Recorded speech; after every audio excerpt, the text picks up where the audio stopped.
Your employment is terminated for undisclosed outside work, Brooke Harlan said. I was sitting in a break room at Buckley, still wearing my Colorado Air National Guard uniform, with half a turkey sandwich in one hand and my daughter's glitter-covered water bottle beside my laptop. My outside employer is the Colorado Air National Guard. The attorney sitting next to Brooke stopped typing. Brooke looked at him, then back at me through the video screen. That does not change the decision. Actually, it changed quite a lot. It changed the lawyer's face. It changed the way Brooke folded her hands. It even changed the silence, which suddenly felt expensive. I disclosed my military service when Silvergate hired me 8 years ago, I said. My orders are in the leave system. Brooke gave me the smile she used during company meetings when someone had asked a question not included in her presentation. We have determined that your divided professional commitments create an unacceptable conflict with our one team, one commitment policy. Behind her, the slogan was printed on a white paper cup. Corporate irony is rarely subtle. Sometimes it brings its own drinkware. What conflict? You maintain employment with another organization. I serve part-time in the National Guard. That is still a second professional obligation. The attorney leaned toward Brooke and whispered something. She muted the call. For 11 seconds, I watched them argue without sound. Brooke shook her head. The attorney pointed at a document. Brooke said something that looked very much like, "We're proceeding." The sound returned. "Erin, today will be your final day." I should have said something sharp. I should have asked whether Silvergate's emergency aviation business had suddenly become opposed to people who responded to emergencies. Instead, I said, "I'm in the middle of scheduled military training. We'll arrange for your personal items to be shipped. My team is coordinating wildfire medical supply routes this afternoon. Your system access has already been disabled." That frightened me more than losing the job. Silvergate's emergency logistics desk was short-staffed. I had warned Brooke repeatedly that removing experienced coordinators during wildfire season would leave gaps. Now she had removed one before lunch. Who is covering the Western Route Plan? That is an operational question. I'm the senior emergency logistics manager. You were. There are sentences that sound cruel because they are shouted. Brooke said that one quietly. The attorney interrupted. For the record, Miss Caldwell, were your military obligations disclosed in writing? Yes, every year. Felicia Monroe handled the documentation. Brooke's eyes narrowed. That is not relevant to the reason for termination. It was becoming relevant to everyone except the person speaking. The call ended at 12:18. At 12:20, Silvergate emailed my termination letter to my personal account. It said I had violated ethics rules by maintaining undisclosed employment with an external aviation organization. External aviation organization. Technically accurate in the same way a hospital is a building with beds. I logged into the employee portal from my phone. My military leave records were still there, but every entry had been relabeled. Military training had become absence, outside employment. 8 years of approved duty had been rewritten with 2 clicks and a drop-down menu. My sandwich remained untouched. A sergeant entered the break room, saw my face, and quietly backed out. Then my phone buzzed. Felicia Monroe from Silvergate Benefits had sent one message. I warned Brooke in writing that your service was protected and fully disclosed. She ordered me to remove the exemption from the termination file. A second message followed. Please don't reply. I'm scared. I read both messages twice. Then I noticed the glitter water bottle beside my laptop. Sophie had put a sticker on it that morning. My mom gets things done. For the first time since the call began, I cried. Not loudly, just enough to ruin the turkey sandwich. 3 months before Brooke fired me, Silvergate discovered that one of our dispatchers had been working weekend shifts for a competing air ambulance company. That was a real conflict. He had access to routing prices, staffing schedules, and client requests. Silvergate dismissed him after an investigation. Brooke used one dishonest employee to redesign the lives of everyone else. At the next company meeting, she introduced one team, one commitment. The name sounded like a summer camp with compulsory chanting. The policy itself prohibited undisclosed work that competed with Silvergate, interfered with scheduled duties, or created confidentiality risks. Reasonable enough. Then Brooke began interpreting it. teaching one evening class at a community college, divided commitment, serving as a volunteer firefighter, scheduling concern, helping with a family bookkeeping business during tax season, loyalty issue. Military Reserve Services was not mentioned during her presentation. I raised my hand. How will the policy apply to protected military leave? Brooke clicked to the next slide. Existing legal obligations will be reviewed individually. That isn't an answer. It is the appropriate answer until the policy team completes its work. The policy team was Brooke, Dennis Vale from finance, and an outside consultant who called employees human capital units without appearing embarrassed. A week later, Felicia asked me to resubmit my guard orders. Again? Brooke wants updated documentation. She has 8 years of it. I know. Felicia lowered her voice. Send everything anyway. I did. Training schedules, prior approvals, emergency activation notices, the original disclosure form from the year I joined Silvergate. I even included a photograph of the company plaque Vincent Shaw had given me after guard personnel helped coordinate medical flights during a Colorado flood. The plaque said, Silvergate valued service. Apparently, value required annual renewal. At the same time, Brooke began cutting staffing from our emergency operations group. Silvergate coordinated flights carrying blood, medication, transplant equipment, and mobile medical crews. During wildfire season, a delayed route decision could close access to a mountain hospital for hours. Brooke wanted to eliminate 3 overnight dispatch positions. I opposed the plan. Those shifts are already understaffed, I said during a budget meeting. Dennis Vale tapped his spreadsheet. Utilization averages 61%. Emergencies do not arrive in average-sized portions. He smiled. We need to separate operational anxiety from financial discipline. I looked at the smoke plume visible beyond the conference room windows. Wildfires are famously respectful of quarterly discipline. Nobody laughed except Felicia, and she stopped when Brooke looked at her. After the meeting, Brooke called me into her office. She said my resistance was becoming a cultural concern. I'm discussing staffing. You're challenging alignment. Is alignment the part where everybody agrees before the fire starts? She folded her hands. You appear to believe your military background gives you special authority. That caught me off guard. I believe my operations experience gives me relevant information. You have 2 professional identities, Erin. At some point, you may need to decide where your commitment belongs. I thought she was making a general point. I should have asked her to put it in writing. Instead, I left angry and spent the elevator ride inventing excellent responses that were no longer useful. 2 weeks later, Felicia accidentally included me on a compensation planning attachment. My name appeared beneath the heading, Potential Cost Reductions, High Compensation, External Commitments. Beside my salary was the estimated savings from eliminating my position before the end of the quarter. The list had been created 11 days before Brooke asked me to resubmit my military orders. I forwarded the attachment to my personal email because it had been sent to me legitimately. Then, I stared at the phrase external commitments. They were not investigating whether I had violated the policy. They were building a policy that would make firing me look efficient. I drove home from guard training in silence. Usually after a long day, I called Sophie and let her complain about 4th grade injustice. That week's crisis involved a classmate who borrowed a purple marker and returned something Sophie described as emotionally blue. I could not make the call. At home, I changed out of my uniform before she returned from school. I put on jeans, opened my laptop, and arranged 3 bills on the kitchen table as if neatness might reduce the amounts. Sophie came in carrying a poster board shaped like Colorado. You're home early? Training ended. That was true. It was also nowhere near the whole truth. She asked whether I could help glue cotton snow onto the mountains. I said yes, then attached Denver somewhere near Wyoming.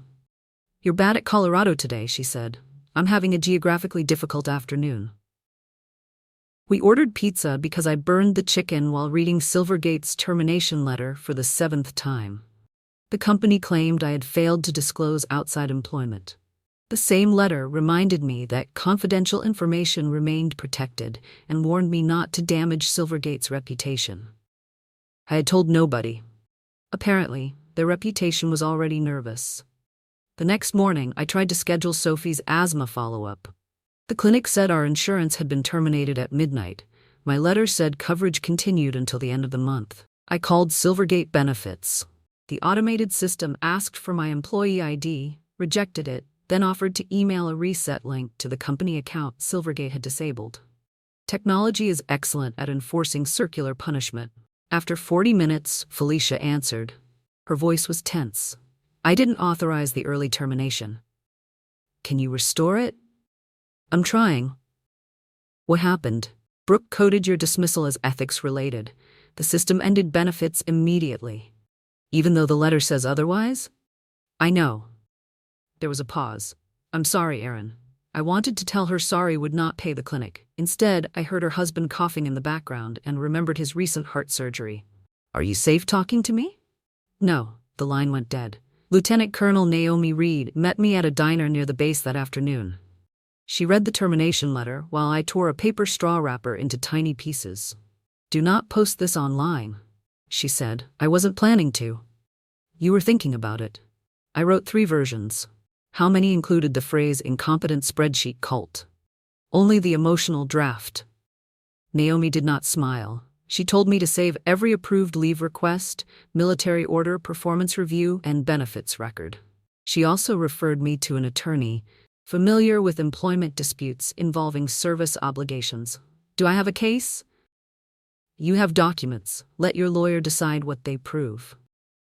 That was less comforting than a promise, which was probably why I trusted it. Silvergate's outside counsel sent me a warning letter 2 days later. It demanded that I stop making potentially disparaging statements about Brooke and the company.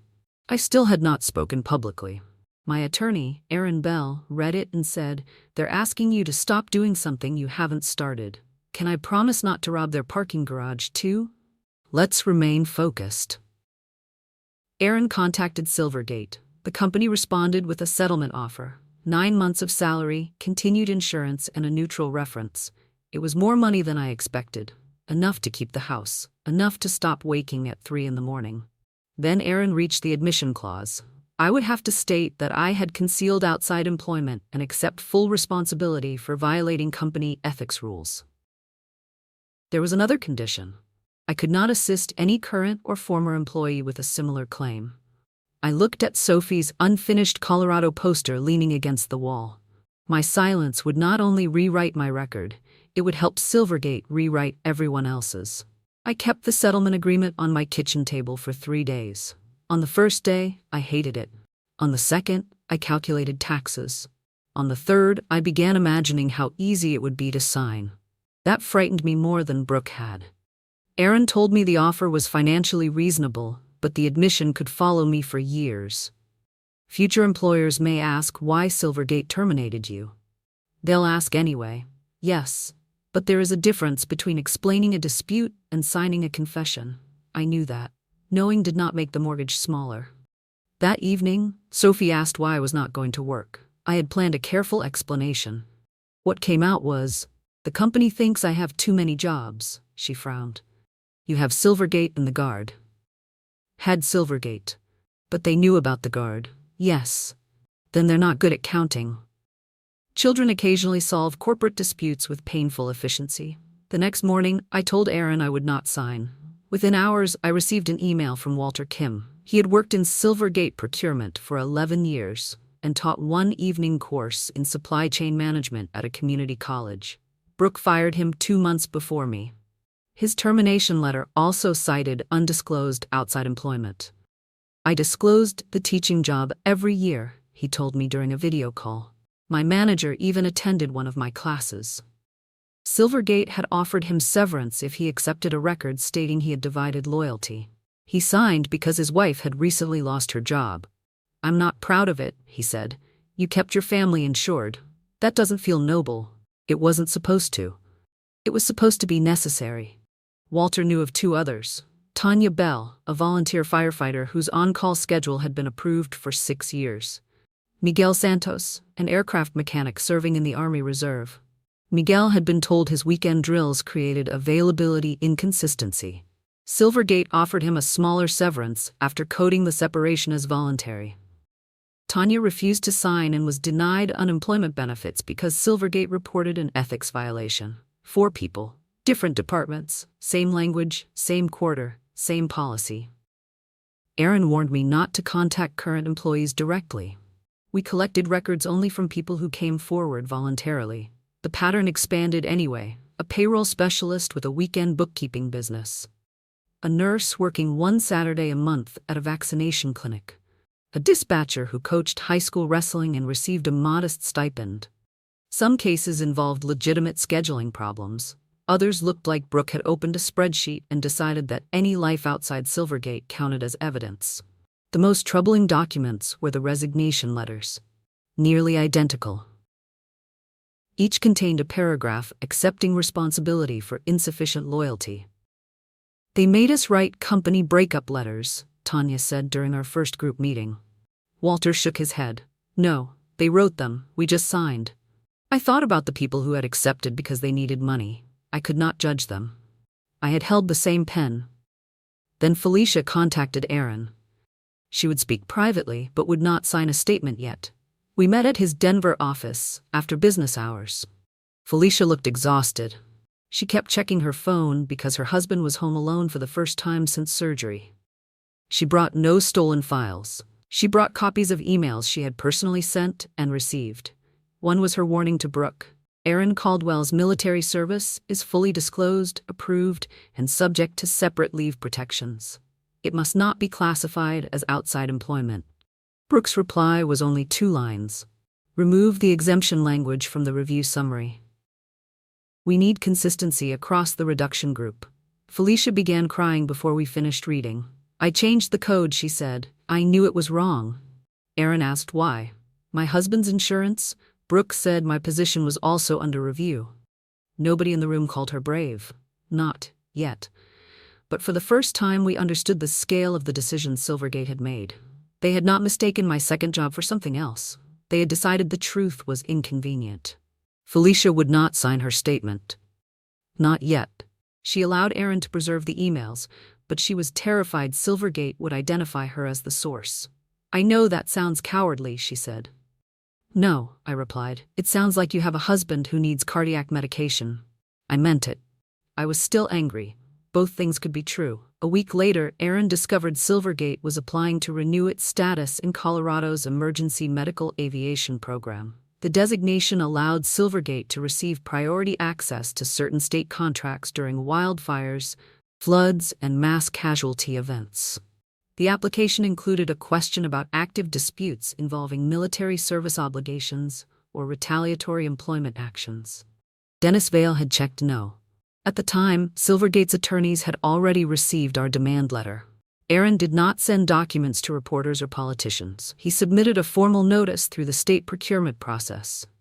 The notice included my termination letter, prior guard disclosures, and Silvergate's settlement language. 3 days later, the state paused Silvergate's renewal pending review. Brooke called the delay an attack. She sent an internal message claiming a disgruntled former manager was threatening hundreds of jobs for personal revenge. Several former coworkers texted me. Some were supportive. Others asked whether I understood what would happen if the state contract disappeared. Of course I understood. I had helped build the wildfire response plan connected to that contract. Silvergate pilots, dispatchers, maintenance crews, and medical coordinators depended on it. I spent an entire night wondering whether we should withdraw the complaint. At 2 a.m, I cleaned the refrigerator and found 4 jars of mustard, none of which I remembered buying. Anxiety reveals many things. Sometimes it reveals excessive condiments. Naomi called me the next morning. You didn't suspend Silvergate's eligibility, she said. The state did, because of my complaint. Because the company may have submitted inaccurate information. People could lose work. Yes, that was the answer I needed and hated. Silvergate responded by offering to reinstate me. The package was generous: senior director title, higher salary, restored bonus. A written exemption allowing my guard service. Brooke presented it as a correction made in the spirit of collaboration. Erin read the draft and frowned. They are not changing the policy. They're creating an exception for me, which implies the policy is valid. I imagine going back. My old team, my salary, the comfort of knowing which conference room had the least broken projector. Then I imagined Walter, Tanya, and Miguel receiving nothing because they had not generated enough legal risk. I sent Silvergate a counter-proposal. Review every termination under one team, one commitment. Correct all inaccurate records. Restore benefits and lost wages where appropriate. Create an independent process for military duty and disclosed outside work. Brooke rejected it within an hour. She said Silvergate would not reopen settled personnel decisions. That afternoon, Felicia called me directly. Brooke had ordered her to prepare a termination file for another Guard member, a flight nurse named Kara Jensen. Kara's service had been disclosed for 4 years. Felicia's voice shook. I can't do it again. You can refuse. I might lose everything. Yes. I hated saying it. She was silent for a long time. Then she asked for Erin's number. The following morning, Felicia signed a formal statement. She described the altered leave codes, removed exemption language, pressure from Brooke, and the list of employees selected to meet quarterly cost targets. She also provided one detail we had not known. Brooke's restructuring bonus increased each time Silvergate exceeded its planned reduction count. My termination had not just saved the company money, it had earned Brooke money personally. Silvergate's board opened an independent investigation. Brooke called it a routine review. Dennis called it an unnecessary distraction. Vincent Shaw released a video telling employees leadership remained committed to transparency. The video was filmed in front of a glass wall. That was apparently enough. Investigators interviewed Felicia first. She described how Brooke changed military leave codes and removed exemption language from the termination summaries. Brooke blamed Dennis. Dennis had pushed human resources to reduce labor costs by 12% before the quarter ended. His emails never said, fire protected employees. They said things like, we need fewer names on payroll by Friday. Do not let exceptions consume the savings. I am not directing outcomes, but the number must move. Dennis had spent a career removing himself grammatically from his own decisions. Brooke claimed Vincent ordered no exceptions. Vincent denied it. He said he believed military obligations had been excluded from the review and relied on Brooke's expertise. That did not make him innocent. He had approved the reduction list without reading the supporting files. He had signed my termination summary. He had accepted a performance bonus tied partly to the same labor savings. Negligence is not a moral alibi just because it lacks creativity. The investigation also examined my performance. Brooke's attorneys argued that my opposition to staffing cuts proved I had become difficult and inflexible. They produced one email where I wrote, removing 2 overnight coordinators during wildfire season creates an unacceptable response risk. An investigator asked whether I regretted the wording. No. Could you have phrased it more diplomatically? Probably. What would you write now? I thought about it. The same sentence with fewer recipients. That was honest. I had not always handled Brooke well. I interrupted her twice during meetings. I once responded to a 30-page culture survey with the comment, the emergency desk needs people, not adjectives. I was not a quiet victim. That made their treatment no more lawful or fair, but it mattered to me that I did not polish myself into perfection for the story. The state extended Silvergate's temporary suspension. The company lost several weeks of emergency response work and hired a subcontractor at higher cost. Pilots I knew were furious. One former colleague called me. My hours were cut because of this. I'm sorry. Are you? Yes. Then stop. I did not have a good answer. After the call, I sat in my car outside Sophie's school and cried before pickup. When she climbed in, she looked at my face. Did work happen again? Something like that. She handed me a tissue from her backpack. It had a cartoon llama on it. Then she asked, are you making people lose jobs? Children do not soften difficult questions for brand management. I reported something the company did. That's not what I asked. I know. I explained as simply as I could that Silvergate might lose work because leaders had broken rules and possibly lied during a state application. So it's their fault? Mostly. Mostly is not all. No. She nodded and looked out the window. That evening, Erin called. Investigators found an early version of Brooke's policy presentation. It contained a full page exempting military service and legally protected civic duties. In the final version sent to Vincent, the page was gone. The metadata showed Brooke removed it. But another record made things worse for Vincent. Before signing the policy, he had received an email from Felicia asking him to restore the exemption. He never opened it. His assistant marked it as urgent. Vincent still approved the plan. The company had not been defeated by one villain. It had been damaged by ambition, fear, and a senior executive who treated unread documents as somebody else's responsibility. The investigation lasted 6 more weeks. During that time, Brooke continued working. She stopped attending large employee meetings and began entering the building through the parking garage. Dennis took what the company called voluntary leave. He posted photographs from a golf resort in Arizona. Voluntary hardship appeared to include excellent weather. Felicia remained employed but was removed from personnel decisions.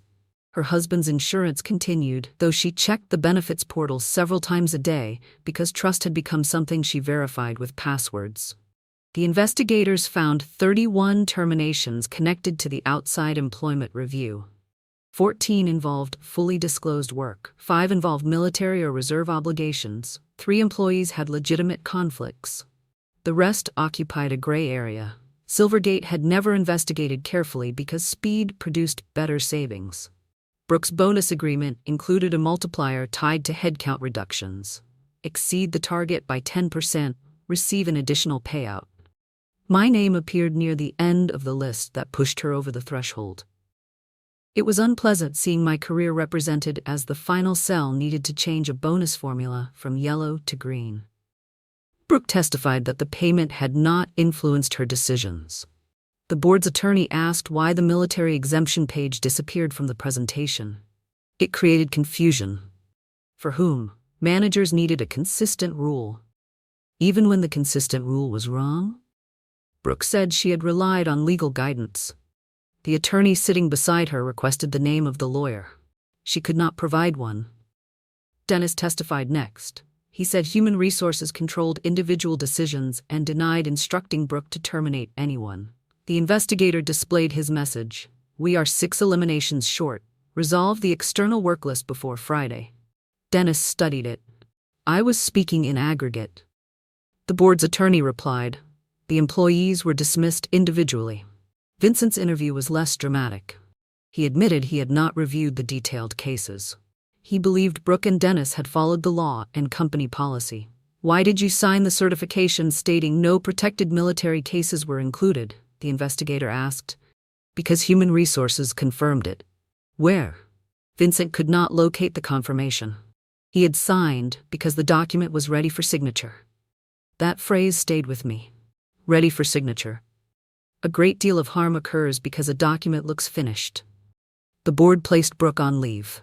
Dennis resigned the next morning. His statement said he wanted to spend more time with family. His family had not appeared in any photograph he posted from Arizona. Silvergate then sent every affected employee a notice saying personnel records were under review. Walter called me after receiving his. They might remove the ethics violation. They should. My new employer already saw it, I know. Correcting a record did not erase the year he spent explaining it.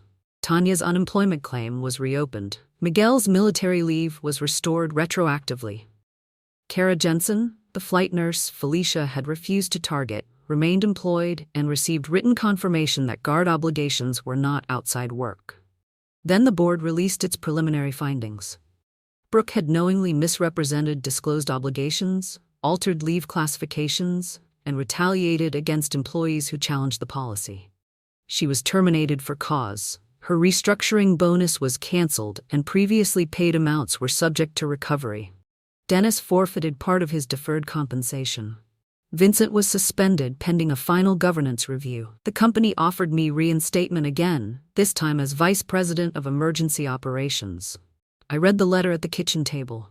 Sophie sat across from me doing math homework. Are you going back? She asked. I don't know. Do you miss it? Parts of it. Do you want the job? Maybe. She erased something, then looked up. Do you want to go back because you miss the work, or because you want them to watch you win? I opened my mouth. Nothing came out. 9-year-olds are exhausting when they accidentally become philosophers. I did not accept Silvergate's offer. I did not reject it immediately either. For 10 days, I imagined both futures. In one, I returned with a larger title, walked past Brooks' empty office, and rebuilt the emergency operations group properly. In the other, every conference room reminded me of the people who had signed my termination without checking the truth. Naomi asked me one question. If Silvergate had offered you the job before the investigation proved them wrong, would you want it? No. Then be careful not to confuse vindication with career planning. I hated how useful that was. Silvergate's state designation remained suspended for 3 months. The company paid another aviation provider to cover emergency flights, which reduced profits but kept the medical network functioning. No dramatic collapse. No hundreds of people instantly unemployed. Just the slow, expensive consequences of leadership treating rules as obstacles. The board appointed an interim CEO, Marcia Delgado, who had previously led airport operations. Her first company meeting lasted 22 minutes. She used no slogans. Employees were suspicious. A Silvergate manager later told me the absence of motivational language had improved morale. Marcia contacted every person affected by the outside work policy. Some accepted meetings, some refused. Walter requested only a corrected record and reimbursement for lost wages. He had grown to love teaching and did not want his old job back. Tanya returned after Silvergate restored her benefits and agreed in writing that volunteer firefighting was not secret employment. Miguel accepted reinstatement, but requested placement under a different manager. Felicia was offered the new role of Director of Leave and Service Protections. She nearly declined. I changed your code, she told me when we met for coffee. You also stopped them from doing it to Kara. That does not erase the first thing. No. She waited. I did not tell her everything was forgiven. That would have been easy and dishonest. I trust you more because you finally told the truth, I said. I don't trust the system that made you think you had to choose. She accepted the job. Vincent resigned after the board concluded that his failure to review protected cases and his inaccurate certification constituted a serious governance failure. He kept part of his retirement benefits but lost a performance award. Some employees thought that was too lenient. Others thought he had been unfairly blamed for Brooks' actions. I thought both reactions were incomplete. Vincent had not designed the worst part of the policy. He had made it possible by deciding attention was beneath his role. No one was arrested. No hidden offshore accounts appeared. No federal agents interrupted a ballroom. The consequences were ordinary and therefore more believable. Lost jobs, returned bonuses, legal fees, damaged reputations, corrected records, and a company forced to rebuild trust one meeting at a time. Silvergate reached a settlement with the affected employees. Back pay, restored benefits, legal costs, correction of personnel records, independent review of future military leave and disclosed outside work. A 5-year ban on using headcount reduction numbers as the primary basis for HR bonuses. Erin called the final clause the Brooke provision. I called it overdue. My portion of the settlement was enough to stabilize the mortgage and rebuild savings. Sophie's insurance claims were paid. The ethics violation disappeared from my record. Silvergate offered me the vice president role one final time. I declined, not because I wanted the company to suffer, because returning would have made my healing depend on the same building that had injured me. 2 weeks later, Naomi forwarded a position opening at the Rocky Mountain Regional Emergency Coordination Center. The job involved coordinating civilian aviation, guard resources, hospitals, state agencies during disasters. During the interview, the director looked at my resume. You have 2 careers. I've heard that before. Do they conflict? No, I said. They finally make sense in the same room. I started at the Regional Emergency Coordination Center in January. My title was Deputy Director of Medical Logistics. The building sat outside Denver and looked less impressive than Silvergate's headquarters. Concrete walls, fluorescent lights, a break room with 3 unmatched chairs. Nobody had printed a slogan on the cups. I considered that a competitive advantage. My first month was difficult. I understood aviation. I understood medical logistics. I did not understand why 6 state agencies used 5 different definitions for urgent. During my first snowstorm exercise, I sent an evacuation support request to the wrong county desk. The receiving official called and said, "We do not currently have the mountain pass you appear concerned about." I checked the map. Wrong county. I'm broadening regional awareness, I said. He laughed, then forwarded the request. I admitted the mistake during the after-action review. Nobody created a performance file. They corrected the routing chart. That took some getting used to. I also had to learn not to stay until midnight. At Silvergate, I believed leaving before the crisis ended meant abandoning someone. At the coordination center, crises often lasted days. If leaders never left, they became exhausted people making decisions about exhausted people. My supervisor, Grant Ellison, once took my laptop from me at 9:30 p.m. You've been here 15 hours. I'm finishing the hospital priority list. Your deputy is finishing it. I should review. No. I almost argued. Then I realized he trusted the team I was still trying to personally supervise. Delegation felt suspiciously like irresponsibility until it worked. Silvergate completed its reforms during my 6th month. The state restored its emergency provider status after an independent audit. The company returned as one of several aviation partners, not the exclusive provider it had once been. Marcia invited me to speak at a training session about military leave and emergency staffing. I agreed, only after confirming it was paid work conducted through the proper channel. Sophie said that was aggressively responsible. At the session, I stood before managers from the company that had dismissed me. Some looked embarrassed. A few had supported the old policy. I did not give a victory speech. I explained the practical difference between disclosed service, genuine conflicts, and performance problems. I showed them how misclassifying leave created operational risk, legal exposure, and distrust. One manager asked whether I thought Silvergate deserved another chance. I think employees deserve systems that do not depend on whether the right person happens to be brave that day. Felicia sat in the front row. Afterward, she showed me the new leave dashboard. Military service had its own protected category. Volunteer emergency work had a review process. Managers could not alter classifications without an independent approval. Walter's and Tanya's personnel records had been corrected. Miguel had been promoted. The changes were not perfect. Employees still complained about slow approvals, confusing forms, and one portal that logged people out every 4 minutes. Reform rarely arrives with excellent software. My settlement agreement became final that summer. I used part of the money to pay down the mortgage and put the rest into Sophie's education account. I did not buy a dramatic car. I bought a new dishwasher. It was quiet, reliable, and did not ask me to demonstrate loyalty. Then, in August, 3 wildfires started within 48 hours across Colorado. Mountain clinics requested emergency oxygen, burn supplies, and respiratory medication. The coordination center activated overnight operations. Silvergate was assigned several flight routes. Their dispatcher called me for prioritization. For a second, neither of us spoke. It was one of my old employees. Erin? Yes. We're ready. I looked at the route board. This was not a reunion. It was work. Then let's move the first oxygen shipment before the western wind shifts. The first night of the wildfire response, visibility dropped across 2 mountain corridors. One hospital had less than 12 hours of oxygen reserve. Another needed burn medication and portable ventilators. Silvergate had aircraft available in Colorado Springs. A guard unit near Denver had crews and loading equipment. Civilian road teams could reach only part of the route. A year earlier, Brooke had called my 2 professional commitments divided loyalty. That night, they looked a lot like one useful set of phone numbers. I coordinated the guard loading team with Silvergate's civilian flight crews. Naomi handled military authorization. Felicia's new leave office released 2 reservists without delaying approvals. Nobody asked whether their service showed insufficient commitment.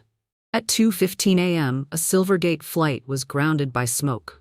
The old version of me would have taken over every detail. Instead, I assigned the alternate route to my deputy, asked the hospital liaison to confirm oxygen burn rate, and let the aviation desk do its job.